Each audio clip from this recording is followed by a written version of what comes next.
I actually found one of the old Kray ones that you did years ago that you sent me.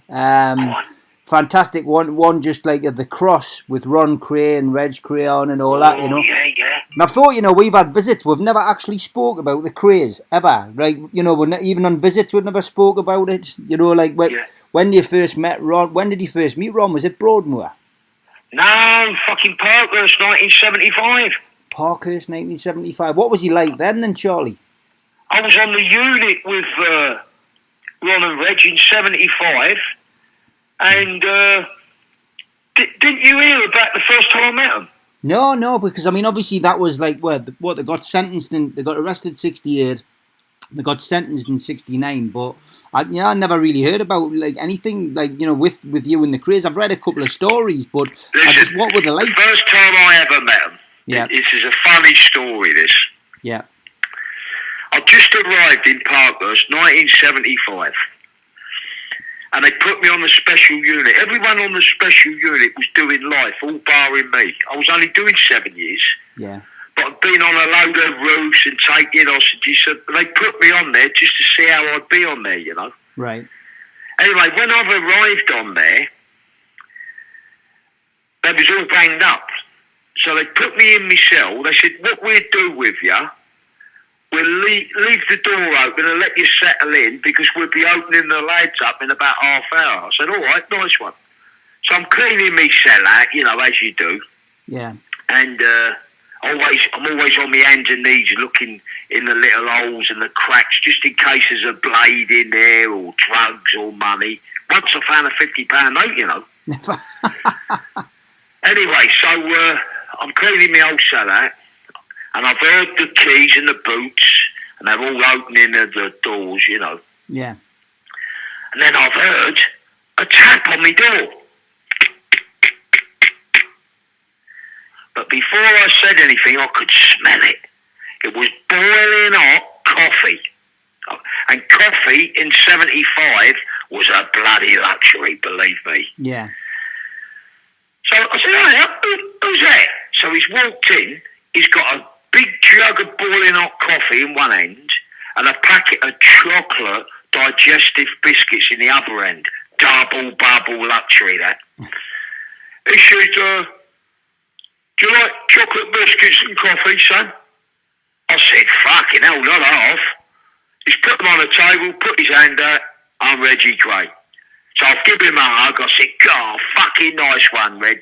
Heard so much about you. Privileged to meet you. He said, I'm 2 cells down. If you need anything, come and see me. I said, nice one, Reg. Fantastic, mate. So I'm sitting in my cell, ducking these chocolate biscuits in my coffee. Big smile on my face. I fucking couldn't believe it, Yeah. Next minute, another tap on my door. Oh, yeah. He's walked back in. He's got a battery-operated record player, pile of LPs. He said, do you like a bit of music? I said, cool, not half, Reg, thanks, mate. He said, no, I'm Ronnie. And that was my first meet with Ron and Reg. Oh, it's amazing that, like. I mean, fucking mate, but listen to this, that's not all. I knew from day one that Ron was mad because I could tell by his eyes, Mm-hmm. And that's why we had a lot in common, because we both suffered a little bit with unpredictable behaviour. Yeah.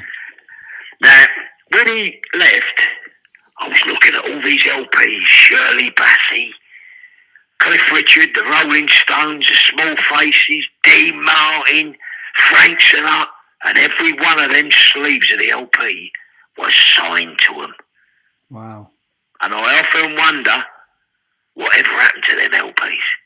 Yeah, that's an interesting point, aye. They must be worth thousands. I guarantee some dirty fucking screwmate had them. What were they like mentally in there? I mean, were they starting to adapt to being long-term prisoners? Because I mean, they'd been in five. They'd been away then 69, 7. They'd been away 6-7 years then. Yeah. Reg was seriously into his fitness. I used to spar with Reg because we had our own gym on that unit. Yeah. I used to spar with Reg and work out with him. But Ron was a little bit He was on a lot of medication. He was like in a dream world, if you know what I mean. Yeah. You know, he was in a dream. But you never knew what Ron was going to do. He used to have explosive moments. Yeah. I'll always remember, on a Sunday, we used to have apple pies and cream extra over from the kitchen, because with us being a little unit, we used to get little treats now and again. Right. And it was my job to sort out the apple pies and a big... Do you remember them great big tin teapots on the building sites? Yes, yeah. Well, we used to have one of them on the unit. I used to make a big pot of tea, get these apple pies. Anyway, I've collected the apple pies from the gate where the kitchen's brought it over. Yeah. Put it on the hot plate. And as I've gone away to sort something out, when I've come back, all the fucking cream off the top of the apple pie is missing. But you could see where the cream's been. Some fucker has taken all the cream. Anyway, there was a geezer on there, a black geezer called Williams. Yeah. And he was a Londoner, and he was doing 18 years for an armed robbery. 18 years in the 70s was a bloody big sentence, believe me. Yeah. Now, no fucker liked this geezer, and the reason they didn't like him is because he was a fucking animal. He really was a horrible cunt. And he used to walk round the landing spitting on the floor. And I pulled him, Ron pulled him, and loads of people pulled him. Said, hey, don't be spitting on the floor. We've got to fucking live on this unit. Yeah. You know, none of us like being in prison, but come on, be a bit fucking hygienic. But he wouldn't listen, you know. So no fucker spoke to him. So we plotted up for the next Sunday, and we're all in Freddie Saul's cell. Freddie Saul killed the copper in Blackpool on a jewellery robbery. And we're all looking for the side of the door. I put the apple pies on the hot plate, as I always do, and I'm shot in the cell, and we're all in this cell looking for the gap of the door. And it was Williams. He come out, and he's looking round, checking everything, and then his fingers got on the top of all the apple pies and took all the cream and eating it. We've actually seen him do it. Anyway, Ron wanted to stab him up there and then, but Red says, no, fucking no, let's do this fucking sorted out proper. So what's happened then, we've drawn straws. Whoever gets the smallest straw is going to do him up, right? So, now bear in mind, all these lads are doing 30 fucking years and what have you. I'm doing 7 years. Yeah. I don't mind knocking the geezer out, but stabbing him to death, that's something else, isn't it? Yeah. So, it's a bit heavy. So, what's happened? I've picked my straw. I was sweet. No names mentioned, but the geezer's picked his straw and he wasn't sweet, so he's got to do it. So Ron's got this fucking tool. Where he's got it from, I don't know. It's got to be 8 inches long.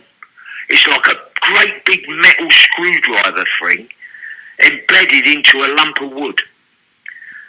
So we're all watching this. It's unbelievable what's happened here. We're all watching this. This Williams geezer is getting filling his flask up at the hot water boiler. This geezer, who will remain nameless, has gone up behind him and stabbed him straight through the neck, and he's come out the other side of his neck.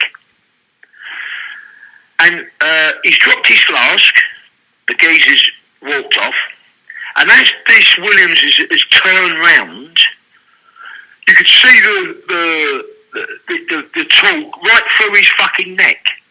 And there was blood coming out of his nose, out of his ears, out of his mouth, and he's just gone down. It was so fucking funny. But it was like looking at... Do you remember the monsters? Oh, yes. Yeah. They called him the Lurch. Yes. Do you remember him? And he had a bolt through his neck. Yeah. Well, that's what he fucking looked like, this cunt. Now, they're taking him to hospital. He survived, but no one ever saw him again. Wow. Yeah, and that was all over fucking cream on top of the apple pies. What a liberty, wasn't it? Little things like that which happen in prison, though, isn't it? Oh, massive. But I remember when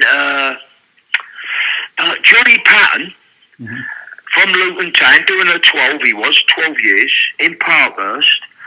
This would have been in the 70s. He fell out over half an ounce of old Oban tobacco with a geezer called McGee. I remember this like yesterday. And in the dinner queue, Johnny Patton stabbed this geezer in the back. Well, before McGee hit the floor, he was fucking dead. He was actually dead. And all the lads were stepping over him to get their dinner, as if he was a sack of potatoes. God. Them days, mate, nobody groused up. Nowadays, you'd have hundreds of cons running in the office. Yeah. Fucking dirty grouses, mate. Fascinating, the twins. Like, were you in there for long with them, though? Did they get shipped out? No, I only survived there about 6 months. I ended up doing the governor there and got moved out.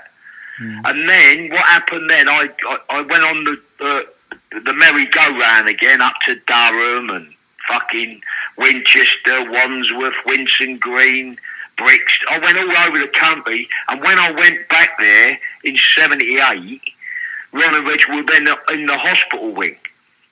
And I ended up getting 2 GBH charges, got certified mad, and I went to the asylums. Then in 1979, Ron followed me, and Ron ended up in Broadmoor.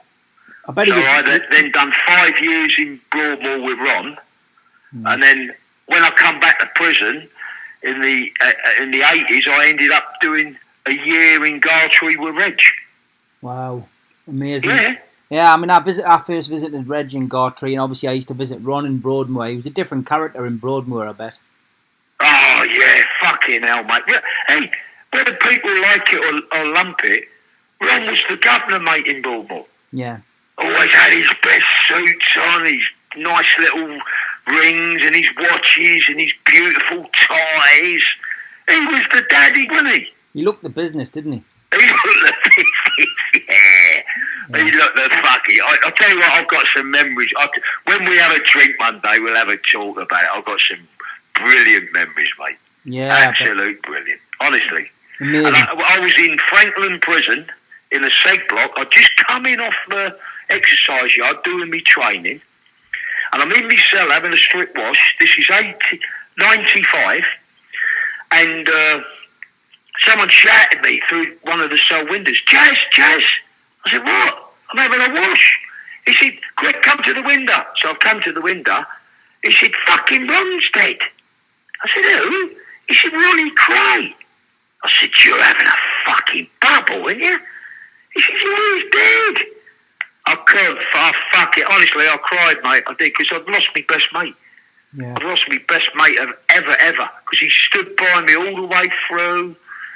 Charlie and his mum, Violet, used to send me parcels in, you know, trainers and tracksuits and books. They stayed loyal to me all the time, the twins, mate.